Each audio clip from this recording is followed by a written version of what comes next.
Hello guys, स्वागत है आप सभी का हमारे यूट्यूब चैनल में।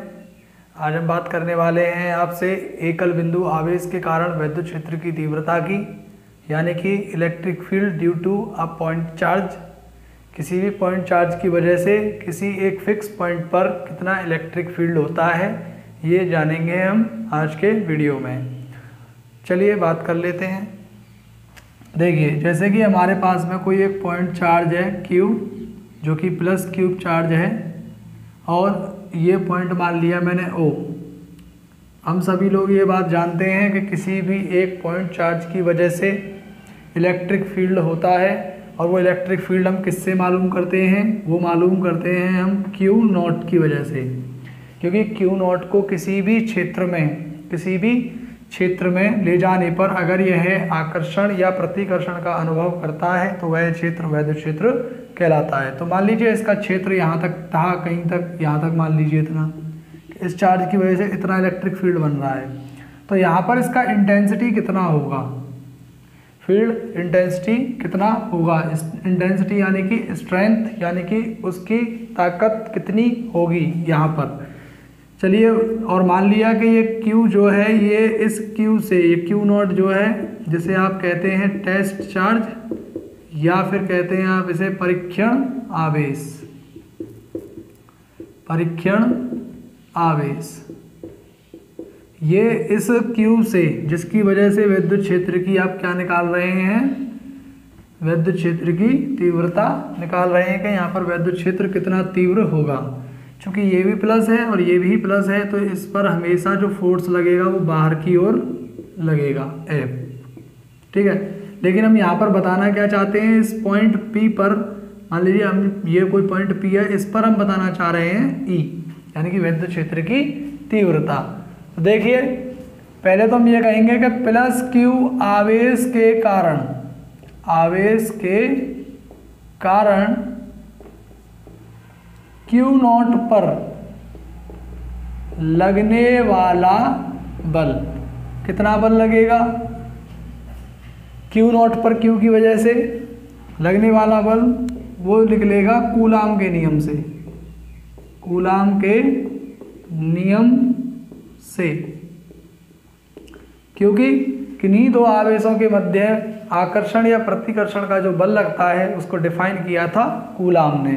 ठीक है, तो वो क्या होता है बल? वो होता है F बराबर 1/4 pi epsilon not Q upon R square, Q not upon R square, दोनों आवेशों की मात्राएं और नीचे उनकी बीच की दूरियों का वर्ग। ठीक है, ये बल होगा दोनों आवेशों के बीच में। ठीक है, अब विद्युत क्षेत्र की तीव्रता की परिभाषा क्या कहती है? विद्युत क्षेत्र की तीव्रता की परिभाषा से, विद्युत क्षेत्र की तीव्रता की परिभाषा कहती है कि किसी भी परीक्षण आवेश पर लगने वाला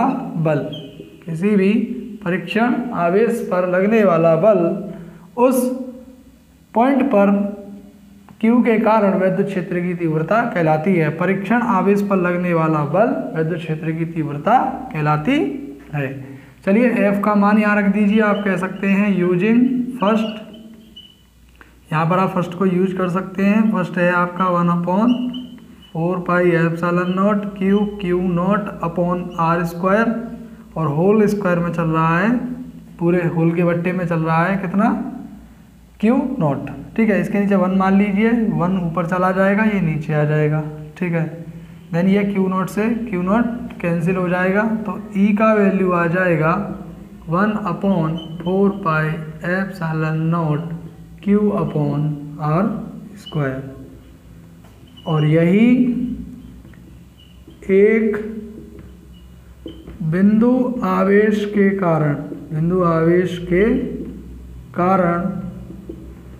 विद्युत क्षेत्र की तीव्रता है। ठीक है, यही इसके कारण क्या है? विद्युत क्षेत्र की तीव्रता है एकल बिंदु आवेश के कारण। यानी कि अगर एक बिंदु आवेश जिससे r दूरी पर कोई Q नॉट परीक्षण आवेश है r दूरी पर, तो उसके कारण विद्युत क्षेत्र की तीव्रता, यहाँ आप केवल उस आवेश को, आपको आवेश पता हो और उससे कितनी दूरी पर आप पूछ रहे हैं, वह दूरी आपको पता हो, तब आप कह सकते हैं विद्युत क्षेत्र की तीव्रता इतनी होगी। ठीक है ना। देखिए अब इसकी हम बात करते हैं। विद्युत क्षेत्र की तीव्रता एक सदिश राशि है, वैसे तो क्या है, एक सदिश राशि है। अगर सदिश राशि है तो इसका डायरेक्शन जरूर होगा। तो डायरेक्शन क्या होगा, जो बल की दिशा होती है वही दिशा विद्युत क्षेत्र की होती है।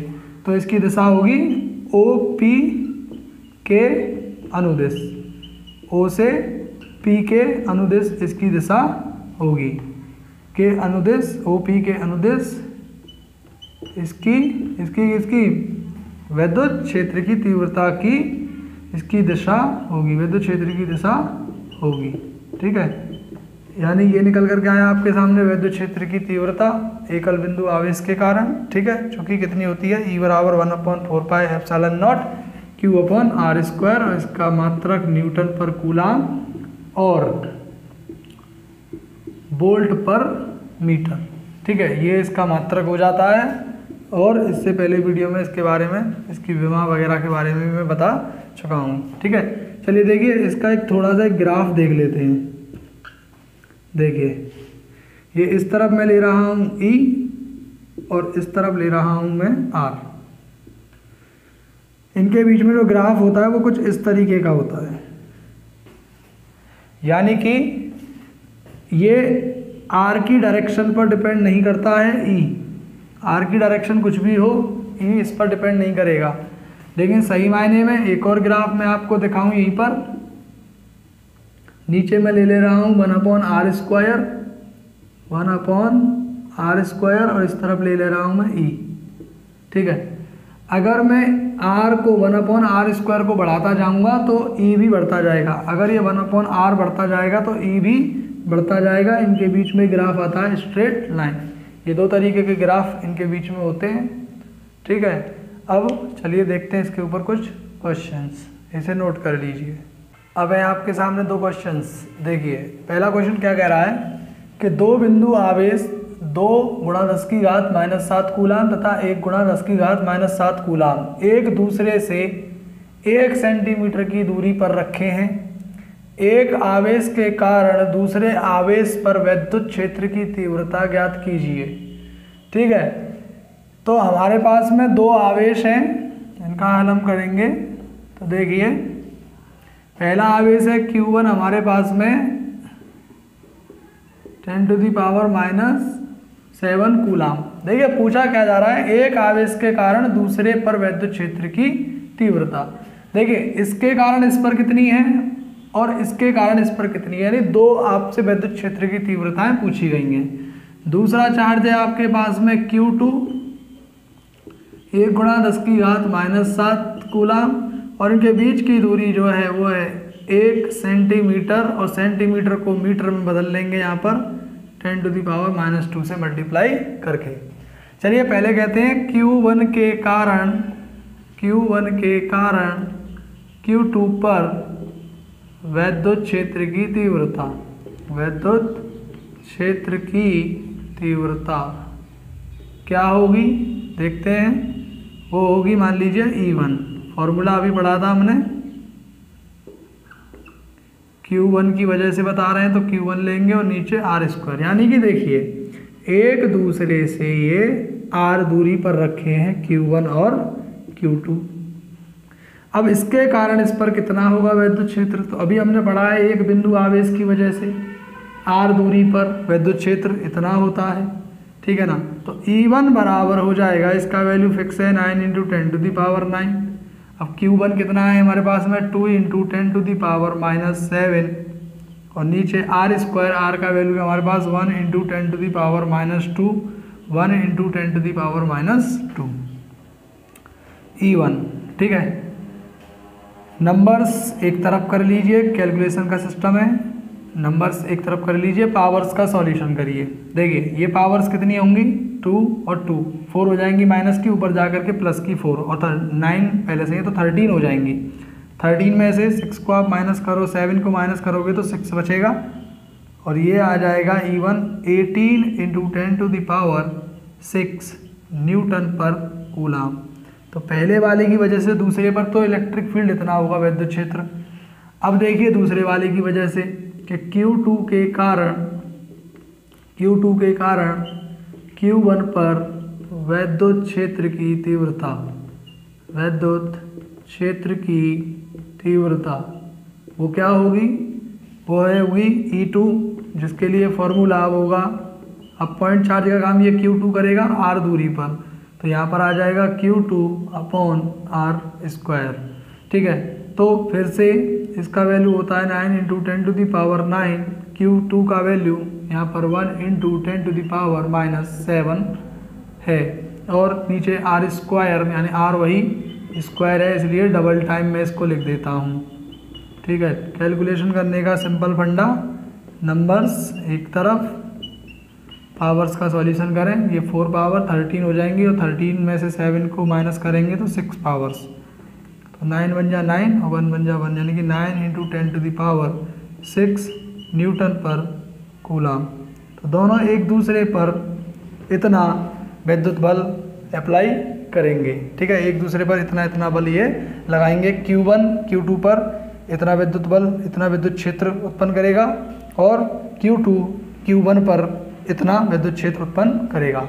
चलिए देखते हैं अब दूसरा वाला क्वेश्चन, कि दो छोटे आवेशित चालक प्रत्येक पर आवेश 10 नैनो कूलाम और 20 नैनो कूलाम है, एक दूसरे से 30 सेंटीमीटर दूरी पर स्थित है। इनको मिलाने वाली रेखा के मध्य बिंदु पर विद्युत क्षेत्र की तीव्रता ज्ञात कीजिए। तो देखिए हल करेंगे इसका हम। दो आवेश है हमारे पास में, Q1 है 10 नैनो कूलाम, नैनो मतलब 10⁻⁹। इसी प्रकार से आपके पास Q2 है तो उसको 20 इंटू 10⁻⁹ कूलाम आप कह सकते हैं। एक दूसरे से दोनों के दोनों Q1 और Q2 30 सेंटीमीटर की दूरी पर रखे हैं। ठीक है, तो इनके बीच की दूरी आप मान सकते हैं 30 सेंटीमीटर, और सेंटीमीटर को मीटर में बदलेंगे 10⁻⁻² से मल्टीप्लाई करके। पूछा जा रहा है इनके मिड पॉइंट पर विद्युत क्षेत्र बताइए, दोनों की वजह से बताना है अलग अलग। तो इसकी वजह से कितना होगा, या फिर टोटल भी बताऊंगा मैं आपको, परिणामी भी बता दूंगा, दोनों की वजह से अलग अलग भी बता देंगे। ठीक है, चलिए तो पहले बताते हैं मिड पॉइंट मान लीजिए P, ये पॉइंट्स मान लीजिए A और B। ठीक है, P आपने मिड पॉइंट मान लिया, अगर मिड है तो ये 15 सेंटीमीटर रह जाएगी डिस्टेंस, ये भी 15 सेंटीमीटर। तो हम पहले बताएंगे Q1 के कारण P पर विद्युत क्षेत्र की तीव्रता।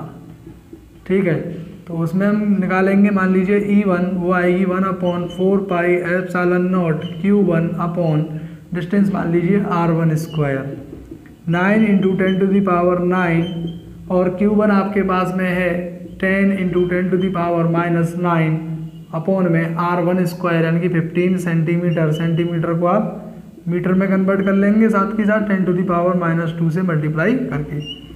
देन आप इसे सॉल्व करेंगे तो नंबर्स एक तरफ ले लेंगे आप। ठीक है, पावर्स को सॉल्व करेंगे, ये 9 से 9 खत्म हो जाएंगी और ये 4 पावर माइनस के ऊपर जा करके प्लस की 4 हो जाएंगी।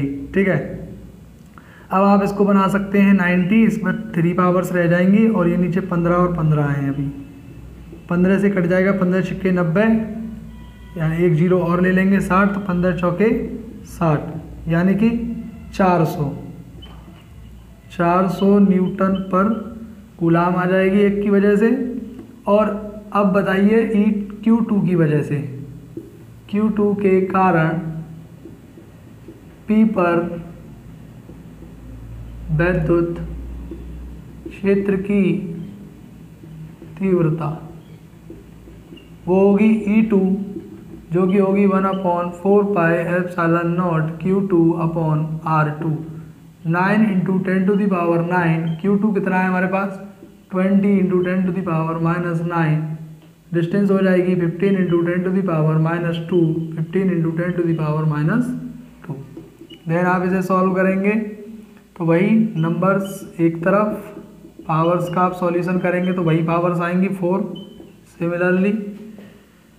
और कहें तो इसे हम काट भी सकते हैं, 15 से इसमें ले लेंगे एक पावर, ठीक है, यहाँ रह जाएंगी 3 पावर्स, 15 छिक्की 90, एक पावर और दे देंगे, 15 चौके 60, 400 दूनी 800 हो जाएगा न्यूटन पर कूलाम। ये दोनों की वजह से इसके मध्य बिंदु पर विद्युत क्षेत्र की तीव्रता हो गई। दोनों के दोनों आवेश मध्य बिंदु पर कितनी विद्युत क्षेत्र की तीव्रता अलग अलग दिखाएंगे, ठीक है। एक साथ भी आप बता सकते हैं, तो देखो एक साथ कैसे बताएंगे। हम लोग जानते हैं विद्युत क्षेत्र की तीव्रता क्या होती है, एक सदिश राशि होती है, ठीक है। सदिश राशि अगर होती है तो दोनों की डायरेक्शंस क्या होंगी, Q2 की वजह से जो E2 आया है प्लस की वजह से बाहर की तरफ, यानी कि E2 भी बाहर और ये इस तरफ ये भी बाहर, दोनों की डायरेक्शन अपोजिट है। दो वेक्टर्स का अगर दोनों वेक्टर्स अपोजिट हों, उनका अगर हमें क्या निकालना हो, रिजल्टेंट निकालना हो, परिणामी, तो दोनों को घटा देते हैं, बड़े में से छोटे को घटा देते हैं। तो आप ई नेट कह सकते हैं, ई नेट बड़े में से छोटे को घटा दीजिए आप E2 में से E1 को, यानी 800 में से 400 गया तो नेट जो लग रहा होगा इस पर विद्युत क्षेत्र जो उत्पन्न हो रहा होगा वो 400 न्यूटन पर कूलाम आ रहा होगा, ठीक है। ये थी बात विद्युत क्षेत्र की तीव्रता की, ठीक है। इसमें कोई समस्या अगर आप हो तो कमेंट करना, ठीक है। और भी इसके सॉल्यूशंस हम देख लेंगे, ठीक है। बाकी क्वेश्चंस आप भी लगाएं, कुछ क्वेश्चंस आप भी ट्राई करें, ठीक है। यदि आपसे नहीं आते हैं तो आप मुझे उन्हें कमेंट करें, ठीक है ना, मैं उनके जवाब आपको ज़रूर दे दूंगा NCERT में से, ठीक है। और आज की वीडियो में सिर्फ इतना ही। अगर हमारा वीडियो आपको पसंद आया है तो हमारी वीडियो को लाइक करें और वीडियो को साथ ही साथ अपने दोस्तों के साथ में शेयर ज़रूर करें। धन्यवाद।